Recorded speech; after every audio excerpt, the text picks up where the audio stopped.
La Compagnie de Jésus, les Jésuites, est un ordre religieux très puissant au XVIe et XVIIe siècle. Il est de toutes les conquêtes et de tous les changements politiques.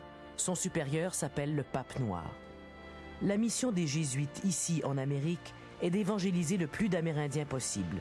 Ils se mettent donc tout de suite à explorer le territoire à la recherche d'une tribu amicale à convertir. Bien qu'ils soient un ordre religieux, les Jésuites sont à la fine pointe de la science. Parmi eux, on trouve les plus grands scientifiques. Ils s'intéressent à la nature, à l'observation astronomique, ils s'intéressent à la météorologie, et c'est grâce à eux qu'on va découvrir certains aspects de la vie quotidienne des Autochtones.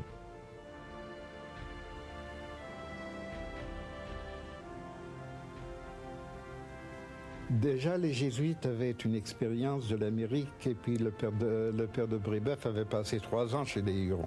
Les Hurons sont sédentaires, comme vous savez, ils bâtissent des maisons, ils vivent en village et puis ils cultivent leurs champs en dehors de leur bourg.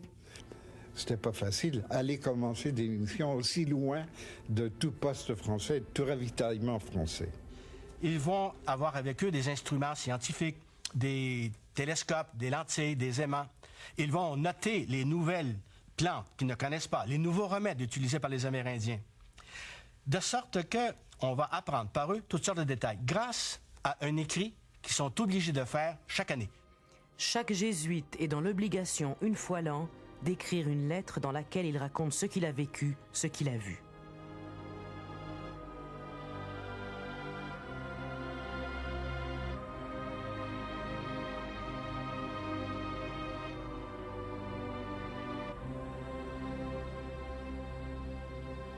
Cette documentation est extrêmement riche, on est chanceux de l'avoir.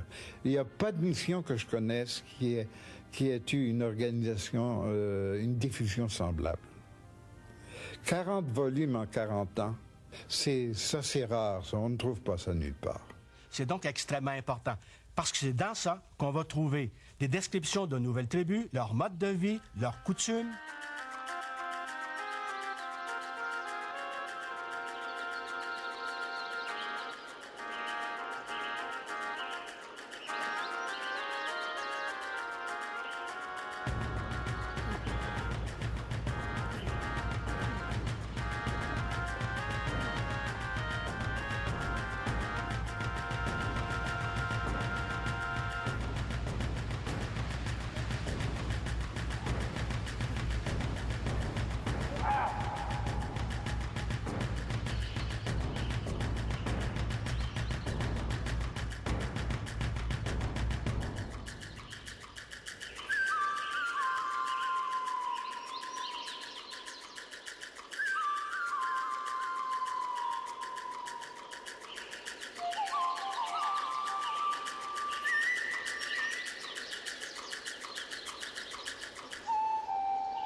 Ensuite, on va trouver aussi la description de toutes sortes de cérémonies. Le festin des morts, la première description, on l'a dans les relations des Jésuites.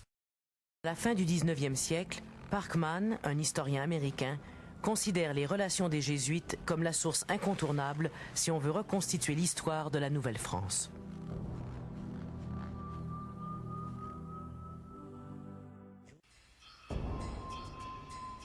Chaque fois qu'un jésuite aborde une nouvelle tribu, il veut convertir ses membres au catholicisme. Mais les jésuites font très peu de conversions. Ils baptisent surtout des vieillards, des enfants, des mourants. Le gouverneur Frontenac, qui n'aimait pas beaucoup les jésuites, dit « Mon avis, messieurs, c'est que nos bons pères jésuites convertissent beaucoup plus rapidement les castors que les sauvages. » Quand Brébeuf est mort, on comptait qu'on avait fait 8000 conversions. Pour bien les Amérindiens, la présence dans leur tribu de missionnaires représentait une menace. Là, vraiment, il va y avoir un choc culturel entre les Amérindiens et les Français.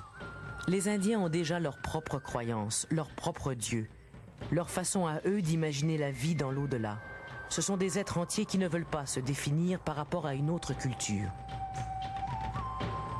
Il y avait certaines similitudes dans l'enseignement chrétien par rapport à certaines des légendes algonquiennes.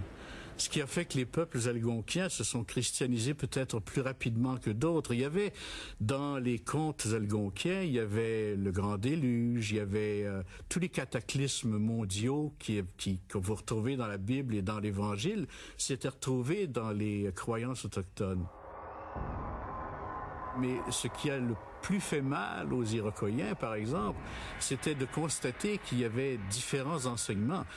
Ils étaient exposés, eux, aux anglicans, aux protestants, ils étaient exposés à tous ces missionnaires qui venaient d'un peu partout et qui semblaient tous lire le même livre, mais en avoir des versions différentes. Et ça froissait beaucoup les Iroquoiens qui disaient, le jour où vous serez tous d'accord, peut-être est-ce qu'on croira à vos enseignements.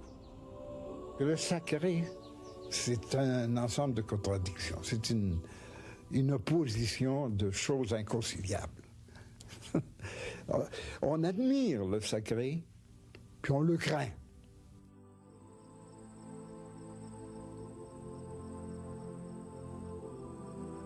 En 1639, les Jésuites construisent un fort, moitié européen, moitié amérindien, au fond de la baie géorgienne, Sainte-Marie-des-Hurons. En plus de la résidence et de la chapelle, le poste comprend une boulangerie et une forge. En 1648, à la veille de la destruction de la Huronie, Sainte-Marie-des-Hurons abrite 19 pères jésuites, 4 frères laïcs, 23 donnés, 4 garçons, 7 domestiques et 8 soldats, soit en tout 65 personnes.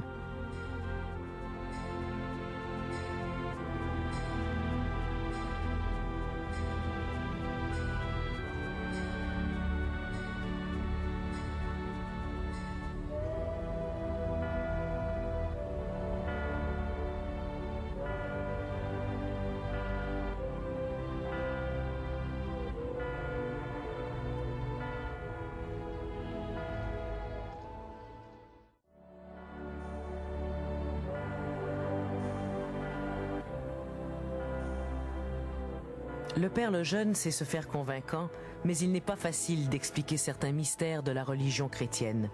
La transsubstantiation, par exemple, où le vin et le pain deviennent le sang et la chair du Christ.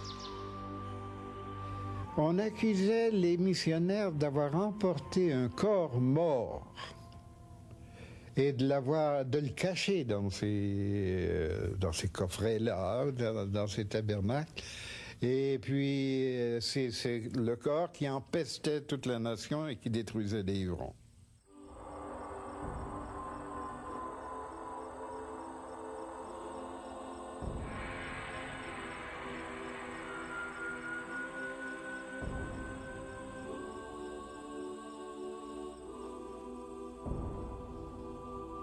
On initie les Hurons au recueillement dans la solitude, qu'ils pratiquent déjà à leur manière, à la vision béatifique chrétienne et au récit de la mort de Jésus sur la croix.